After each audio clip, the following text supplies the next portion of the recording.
It's the week ending Saturday the 23rd of November, and this is The Week Unwrapped. In the past 7 days, we've seen Prince Andrew stepping down from royal duties following his disastrous interview with Newsnight, Jeremy Corbyn and Boris Johnson in the UK's first ever head-to-head TV leaders debate, and Coldplay announcing they won't tour their new album to protect the environment. But we're here to bring you some stories that passed under the radar this week. Big news not making headlines right now, but with repercussions for all our lives. I'm Olly Mann. Let's unwrap the week. It's our 150th episode. Yay! So how are we celebrating? With dogged consistency and minimal fuss. That's how. Joining me from the week's digital team, it is Gabriel Power and Arion McNicoll, and from the week junior, Felicity. Capon, starting the show on this historic day. It's Arion. What do you think this week should be remembered for? This week, after Donald Trump exonerated 3 soldiers, the US military responded, pardon? Petty Officer Eddie Gallagher joins us now. Chief, thank you so much for being on the program. Congratulations. Your initial reaction when you got a phone call from the President of the United States that you're going to get your rank back? It was pretty surreal, to get a phone call from the White House and have them tell you that the president is on the line for you. So I had a feeling that it was coming because, the president has shown the nation that he's been a man of his word this whole time since he took office. And it was just overwhelming. It was a feeling of joy and gratitude. Chief Petty Officer Eddie Gallagher on Fox News there. Arion, what's the story? So this week, Gallagher may be feeling a bit less joyful and grateful because, in fact, the US Navy has announced that it's pushing on with ejecting him from the SEALs, which is the elite squadron of US warfighters. Who, amongst other things, conducted the raid on Osama bin Laden. Exactly. Killed yeah. him. Yep. So they're very well known. They're the elite of the elite.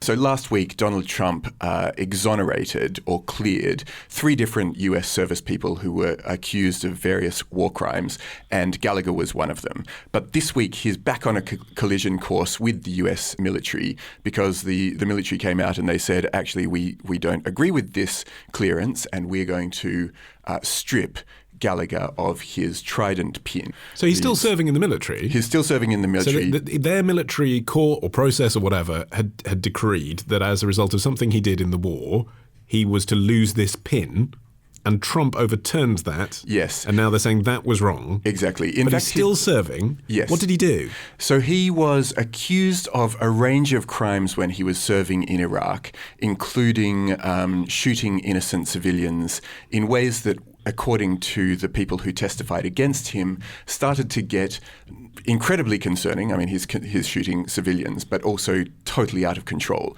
The one thing he was actually convicted for was this really quite complicated case that ended up with him being convicted only of having taken a photo of himself alongside the corpse of an ISIS fighter. So kind of victory snap. Yes, but actually he was accused by fellow service people of having actually killed the person who he took that photo with. He got off in this crazy circumstance where there was high court drama and one of the witnesses ended up testifying in a way that sort of smacked of a cover-up.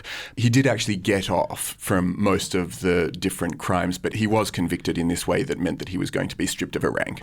And so, Felicity, what does this tell us about the relationship between Donald Trump and the US military? Because when he was campaigning, he was very much, red, white and blue, God bless the USA, support our troops. His base would see him pardoning someone who's been found guilty of any kind of war crime as something that's patriotic, but the military appear to be saying, don't step on our toes. I think in very sort of simplistic black and white terms, it probably ostensibly plays out quite well. And you're right, I think when he was campaigning, he wanted to be seen as the advocate for the veterans. And I think that's a really important base for him. And I think going into the election next year, it will continue to be. And he does love that whole patriotic, we stand by our servicemen. And, it is a very, very emotive issue for the electorate and for people voting. The story is really horrific and what Gallagher has done is awful. But we also grapple with the fact that war is really complex, and what we ask our servicemen and women to do these difficult moral choices they have to face under extraordinary pressure. It is a really tricky, emotive topic to get your head round. Yeah, but if the punishment, Gabriel, is just having your pin taken away, I mean, this is why I was pushing back when you were saying, Arion, about, the military are saying, no, he should have his pin taken away. I mean, you sort of think if you're found guilty of any war crime, you shouldn't be serving at all. You should no longer be in the military at all. This seems like quite a narrow scope of punishment we're discussing anyway. That punishment only applies to Gallagher. One of the people that Trump pardoned this week was Clint Lawrence, and he was tried and convicted of shooting unarmed civilians in Afghanistan and was in prison. Right. And so Trump just overturned that, kind of apropos of nothing. And he was then released from prison. He was earlier this week, or last week, last Friday. Yeah. And then he immediately went on Fox News and started talking about what we ask soldiers to do on the battlefield is complex and it's it's very contentious. He seemed to show a kind of lack of nuance when it came to that, where he was saying, "Oh no, I'm happy with everything that happened. I don't regret anything, and I'm proud to be an American." And anybody who disagrees with Trump, i.e., senior military officials, so his superiors, if they disagree with Trump, then they should go home, were his words, which is ridiculously kind of divisive rhetoric. But is it? Because when you're in particularly the US military, because in the British military, technically you're fighting for Queen and country, aren't you? Not the Prime Minister. But in America, you're actually fighting for the president. You're the president's men, right? That's right. So actually, if he is commander-in-chief, then there's nothing actually sort of wrong in stating it is set up in the way that he does have final say over military commanders.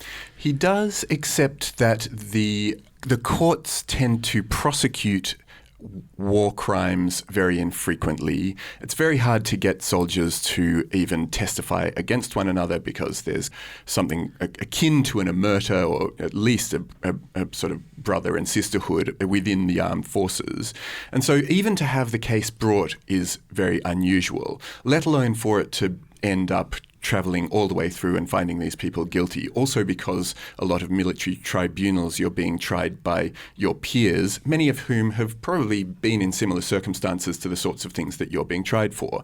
As to the question of whether having your pin taken away is significant or not, it's pretty much, it spells the end of your career, and it's a shameful thing to have done. SEALs spend, their entire life aiming towards becoming this kind of elite fighter, and the pin is a representation of having achieved greatly within the military. And so it is the ultimate shame. It's what their whole life has been all about, and to have it taken away is very significant. Felicity.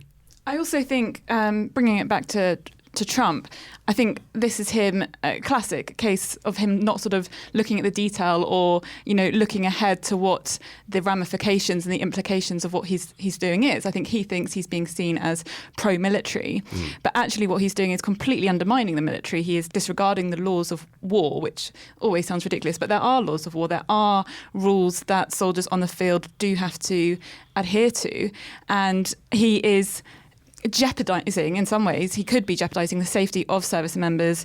If there are excessive civilian casualties, this can lead to further violence. It can discourage allies from working with the US. Local populations on the ground can turn against what the US are doing.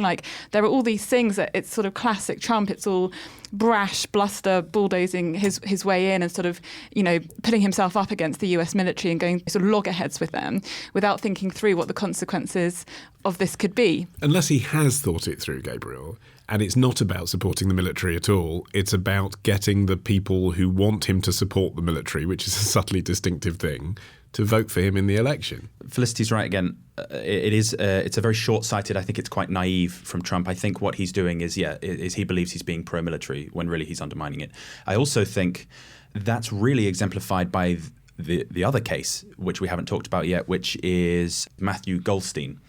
He was accused of war crimes and hasn't even been tried yet, and Trump pardoned him, which is like him giving off the message like, oh, you might have committed war crimes, but I don't even care enough to check, which is so kind of brash that I feel like I have to disagree that Trump was pro-military during his campaign. I felt like he said very disparaging things about John McCain and the Gold Star family, the Kahns. And also mental health. He's And mental always health. attributed. This is why I make the distinction. He's not necessarily supporting the military. He's trying to get people who want him to support the military to support him. It is a distinct thing. It's just red, white and blue, red meat stuff.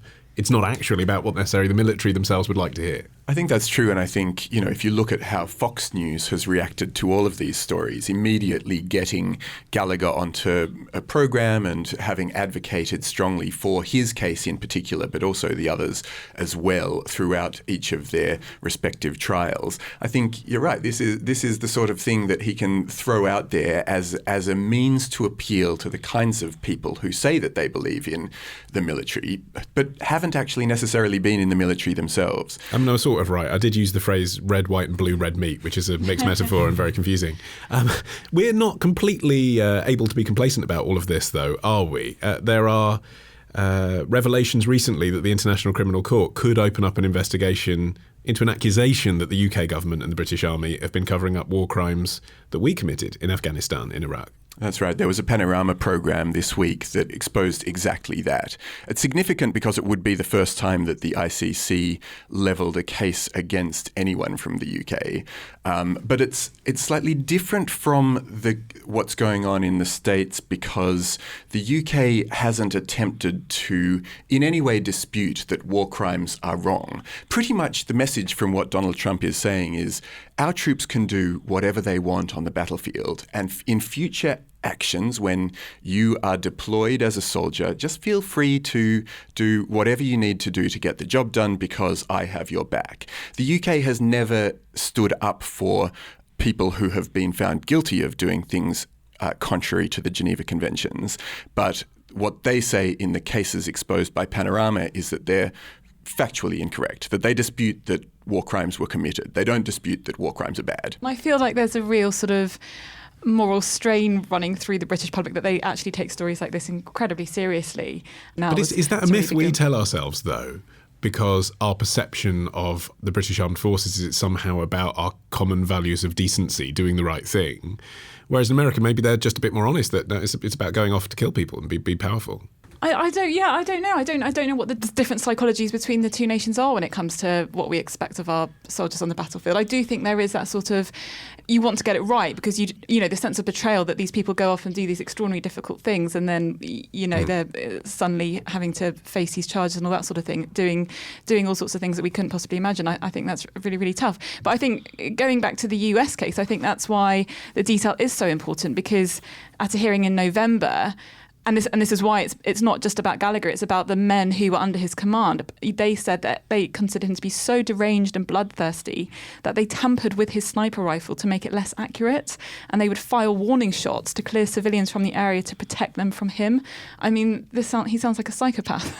That sounds extraordinary. What he said in his defence, just to give the other case, is that he was being targeted by these men who disagreed with the way that he ran things, and he felt all the way through that he was being sort of victimized by these disgruntled soldiers beneath him. So he disputed what was causing their testimony. But certainly in the case of the person who ended up photographing himself with after he was dead, he didn't even dispute that he'd stabbed him, and the whole story unfolds in this very horrific way, and in the end, the fact that this medic comes in at the last minute and says that he killed him as opposed to Gallagher himself, who was accused of having killed him, it sort of complicates this story, but actually it looks pretty open and shut from the testimony of the other men. It's just complicated in the retelling. Yeah, good story, one that I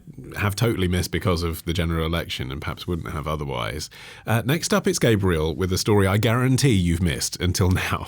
That's after this.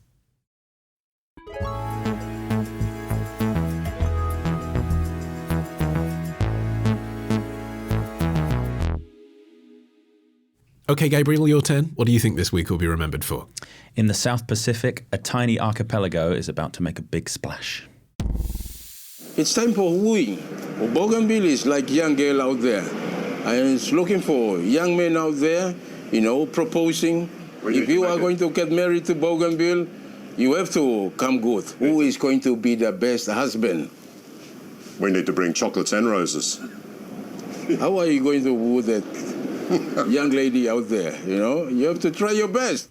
General Sam Kauna talking about wooing Bougainville on 60 Minutes Australia. Gabriel, what's he on about? It looks like we're about to witness the birth of a brand new nation, as the tiny island chain of Bougainville, which is currently part of Papua New Guinea, will on Saturday begin a 2-week independence referendum. And it's widely expected that the 200,000 registered voters are going to opt for independence. Okay, that is a story that I had missed. If they do, and we do end up with a new nation, I mean, obviously that is significant because it will change my atlas. What's the significance beyond that?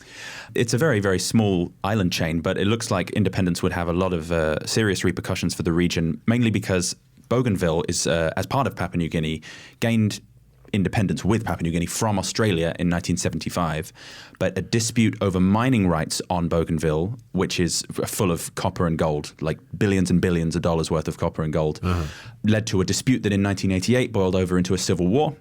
And it's thought that upwards of 20,000 people died over the next 10 years. Wow. It was a huge conflict. So that's like 10% of their population. It was the largest conflict in the Pacific, in the South Pacific, since the Second World War.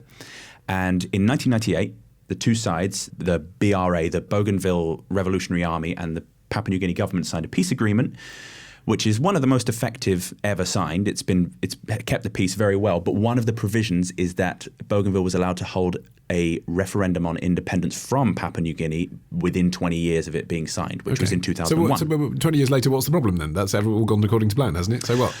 Well, there are a number of problems. One is that the war destroyed Bougainville's economy completely. It now has no mining, it has no agriculture, it has no fishing, it has nothing. So it has all this untapped resources, but it doesn't have the money to access it. It was once the economic powerhouse of Papua New Guinea. It used to fund Papua New Guinea through its mining. But now that all that's been taken away, Papua New Guinea now funds it. So while it might have looked like a good prospect to be independent then for financial reasons, now it's the complete opposite. I see. So in that sense, I hate to make these comparisons with Brexit, but here we go.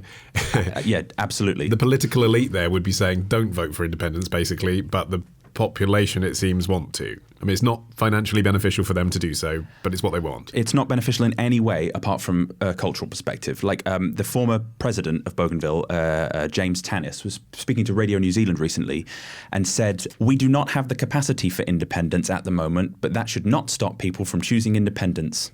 It does kind of resonate with the whole Brexit argument because it is about whether you're sort of pitting economic interests against more sort of wishy-washy emotive things like identity, which are no less important. And I think reading about Bougainville, that's absolutely the case. And this referendum is a really, really long time coming. Their identity was sort of developed during the 20th century and was a response to colonialism and kind of developed thanks to perceived racism based on that they have their skin colour is a lot darker and this idea of economic exploitation that Gabe was talking about. So I don't think that should be underestimated how much their identity will mean to them, and it's not all about sort of the economy or financial benefits. I think the other thing to point out though is that a concession was made to the PNG government, who were very, very reluctant to grant this referendum. And the concession was that the outcome will be non-binding and has to be ratified by PNG's parliament. So it could still be quite turbulent in terms of, as Gabe was saying, the forecast is that they will vote for independence. Another Brexit comparison then. Exactly. If they do, we're not sort of safely out of the water yet. But I mean, I think this conflict was so devastating that everyone will be so keen not to go anywhere near anything like that again. But why not make it a binding agreement, Arion? Why have they made it non-binding? This is going to put power into politicians' hands against the people. That's going to be the accusation that will come forward, almost regardless of whatever they decide. Yeah, it was a stipulation that was inserted, in fact, by Australia's former Foreign Minister, Alexander Downer, at the time when they were negotiating the peace between Bougainville and PNG. I love that we're using the acronym, by the way. I mean, we're just PNG, say it all the time. Yeah. So I think Bougainville would have preferred for that stipulation to have not been in place. Actually, they would have preferred to be able to just vote on their independence and then have it go through. But the terms of the agreement were that they had to abide by that rule. Okay, so then does that come down to the relationship between Australia and Papua New Guinea? Actually. Yes. To its shame, Australia has really very largely ignored Papua New Guinea since it became independent. Prior to that, it was a fairly colonial kind of a situation. And in fact, in the early 20th century, to Australia's shame, they were enslaving people from Bougainville in particular, but across the region, and bringing them back to work in the sugarcane fields in Queensland, and then also went on to enslave Melanesians and take them across the world. They ended up selling them to Germany, among other places.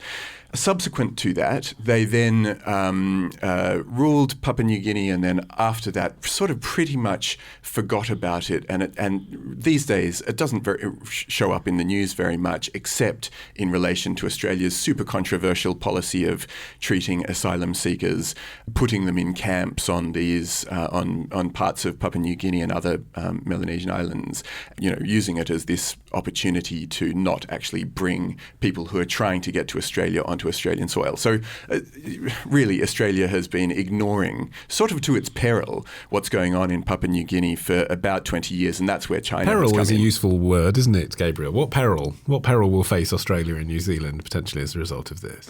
Well, if Bougainville gets independence, which it's likely to, and the PNG government really has no option but to ratify it. Former army generals from the BRA have threatened to, pick their weapons back up if PNG doesn't grant them independence. So, yeah, they don't really have a choice. And that would leave an island chain in the South Pacific with billions of dollars worth of copper and gold that is waiting to be tapped. And which superpower might be waiting around the corner? China, which has been expanding its influence across the South Pacific for years now, heavily investing in infrastructure all across the region. And Australia, having neglected Bougainville, have kind of lost out here. Sam Kona, the man that we heard at the beginning in the interview, he's widely tipped to be the first president of an independent Bougainville. And he has said, we only want to do business with China. Australia and the US have offered us nothing. We're just going to go for China. And so China will expand its reach in the Pacific quite considerably. He also said China has culture and the West doesn't, and that the West's culture is just money, which is an interesting take. But I mean, if China has access to the mines in Bougainville, I mean, don't they ultimately just use that stuff to, I mean, this might sound very naive, but don't they actually just use that stuff to, make gadgets and trinkets and commodities that we buy in the West anyway? Like, I mean, what difference does it make really? Who owns that stuff? Well, it depends how cynical you want to be. I mean, if you look at, there was a case recently in Kenya, I think last week, where an unpaid debt for a port that the Chinese built meant that China was able to commandeer most of the infrastructure around the region. And I mean, I'm not suggesting that China is like expanding in this sort of malicious way. But the problem that Papua New Guinea will have, as well as Australia and New Zealand, is that if Bougainville becomes independent and reaps the benefits of Chinese expansionism or, Chinese investment, then it's just going to be the first of many dominoes that are going to fall. Because Papua New Guinea is a patchwork of former colonial regions that have all been were all smushed into one under the Australian government and then the Papua New Guinea government. So if Bougainville goes, the fantastically named East New Britain, which is another part of Papua New Guinea, will likely look to see if they can get independence. So will New Ireland and Enga and then West Papua in Indonesia. They'll all fall. It's going to be a very tumultuous time for the region.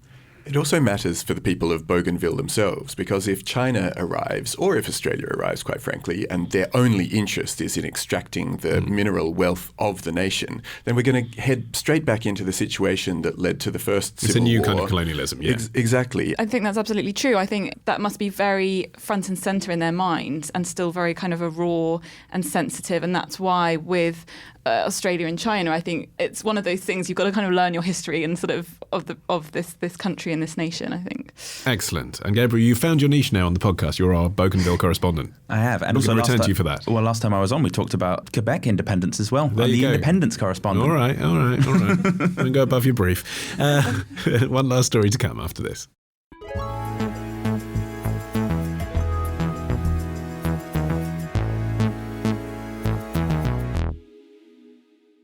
And so finally this week, it's Felicity. What significant story would you like to bring to the table?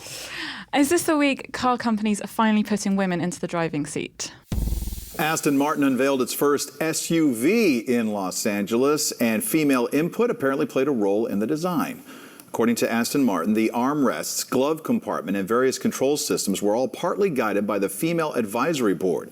The body has a slope-backed profile, classic Aston Martin proportions, and the brand's famous catfish mouth grille. There it is. That's the catfish. Prices for the DBX will begin at $190,000. It's available in the second half of next year, giving you time to save up. Right. A clip from 23 ABC News. Felicity, it reminded me of Pathé News, that in a way. You can imagine that clip being played in the future. They asked some women what they thought about a car. It's shocking, isn't it? But the story is that Aston Martin have a new SUV. They do. And it's aimed at women.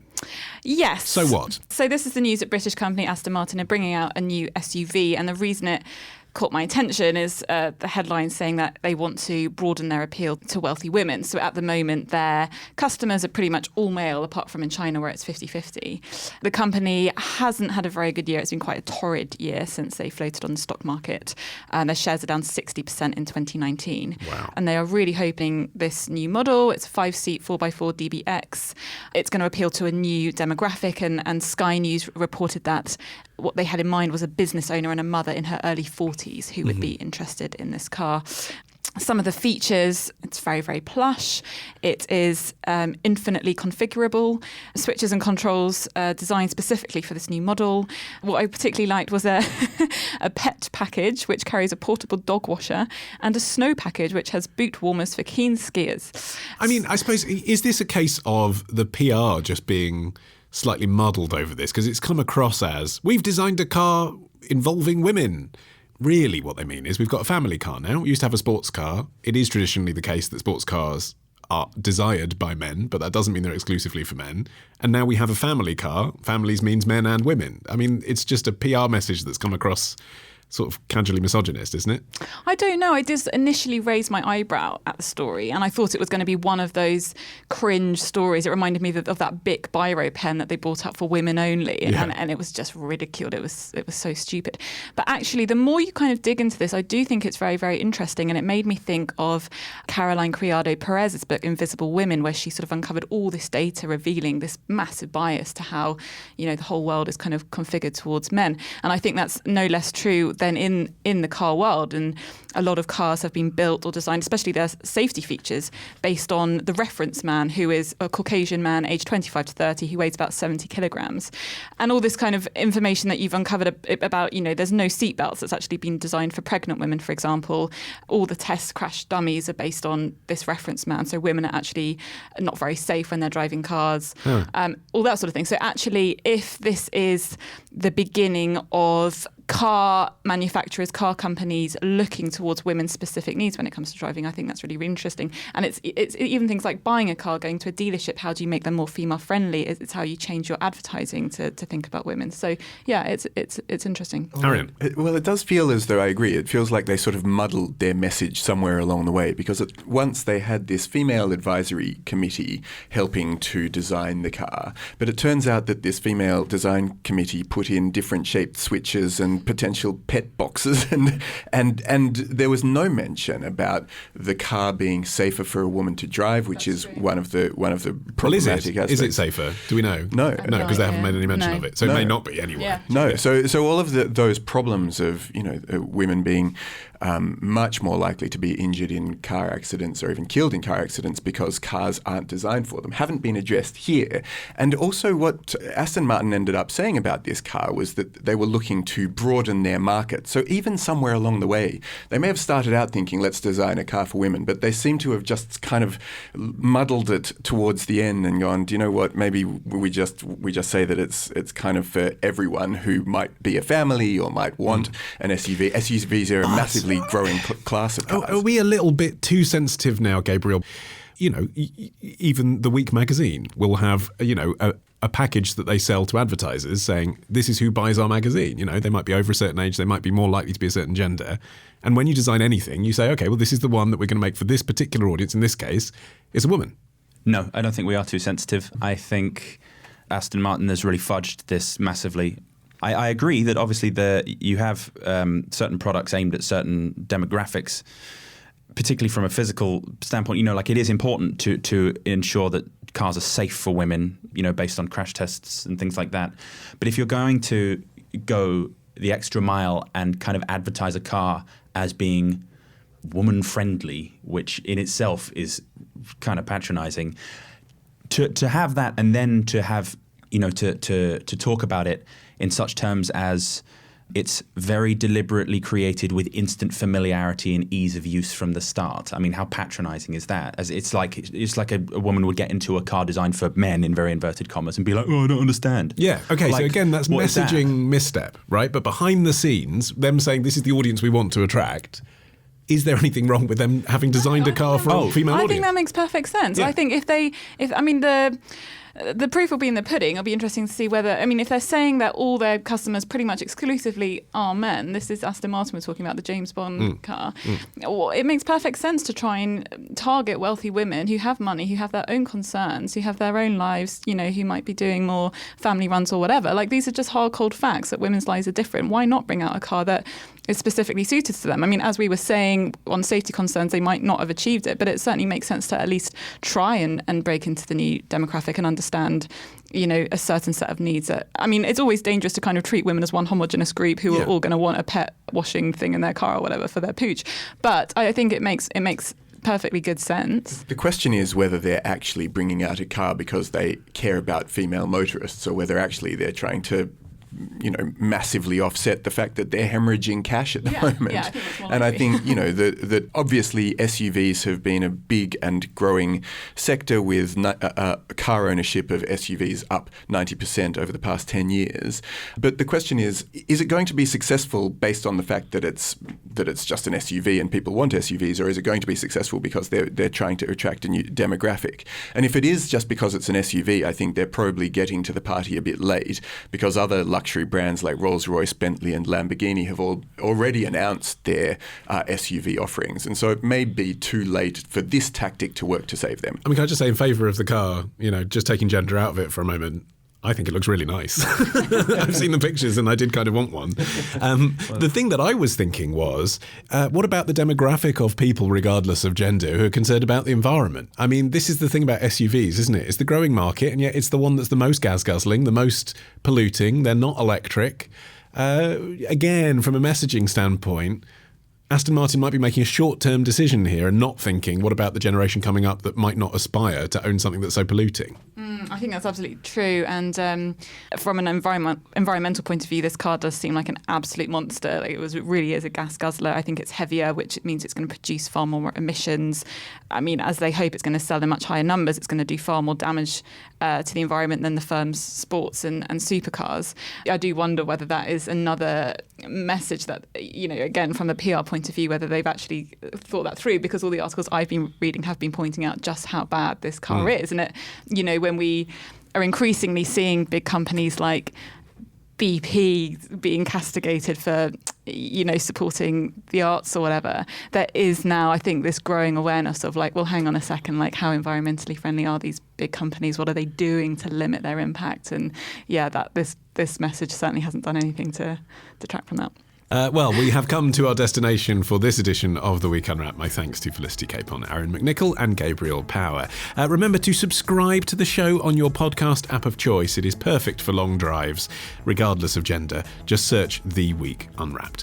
I've been Olly Mann. Our music is by Tom Morby, the producer Sarah Miles at Rethink Audio. And until we meet again to unwrap next week, bye-bye.